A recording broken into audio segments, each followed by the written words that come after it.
clock expired, obviously down the stretch. Can you just kind of take us inside the intensity, the level of compete with this one? Obviously, we want to try to, play better ball in this road trip than we did our last road trip, and excuse me. I mean, they played extremely well on both sides of the floor, and but we kept our composure. We got stops, timely stops. We executed down the stretch and made the plays we needed to make to win the game. Obviously, triple doubles for you is nothing new, but four straight is. What about this one in particular stood out to you?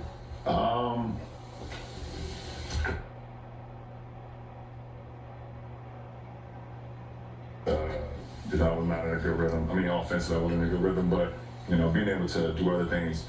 The best thing about my game is that I cannot have any rhythm offensively and still make an impact in the game, and I was able to do that tonight. What's more surprising for you, that you did it in season 22, or that it took 22 years to do it four straight? The pride that I did in season 22, just to have the energy to do that, and then the effort. I mean, it takes a lot, but also it takes some great teammates along the way too. Those assists only happen when your guys are making shots, and I just try to put the ball on time, on target, and then defensively rebound and just trying to help on the glass with AD and the rest of the guys, sprinkling a little points from time to time. But waiting 22 years to do something is wild. So it's a good question right there. Your championship when you averaged your career high in assists with the Lakers, obviously having AD as your teammate. Has there anything been intentional about this approach? The amount of ball distribution that you've been doing as the season has kind of progressed? I don't know, because this is probably the lowest usage rate I've had, in my career. So the ball is not in my hands as much as it's been in the past, but I'm still finding ways, and my guys are finding ways to give me the ball, and I'm able to find them, either in half court or in early transition. Those guys are knocking down shots, but like I said, the last couple of games, I think maybe 13, 14 turnovers. I don't like that. I got to get that under control, which I will. I've been doing a pretty good job over the course of the season so far, but being mindful where my guys are as we continue to learn the system, knowing where the plays are, knowing where the passes are, and just trusting my guys, as I've always done throughout my career. You won a lot of games in your career late when the ball's been in your hands. It's been an isolation situation, the clock going down, and you make the big play. When you guys were down the stretch tonight, it seemed like it was second, third, fourth actions and plays.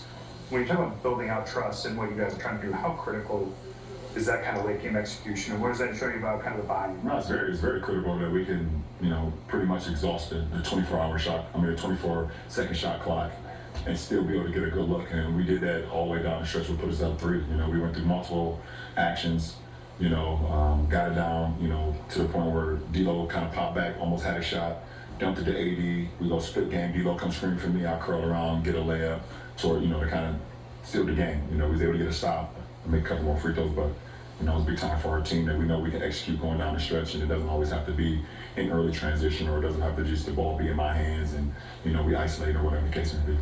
Broken out. Max hadn't played the last 3 games for the rotation.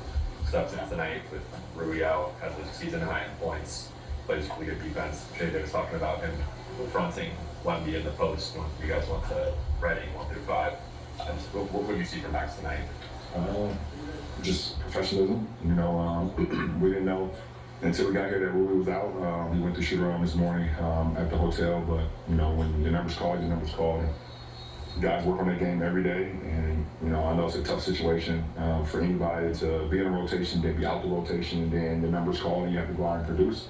But that's what this sport is all about. That's what professional sports is about. When the numbers called, you have to go out and do what you can to do, control what you can control. And what he controlled tonight is how hard he was playing.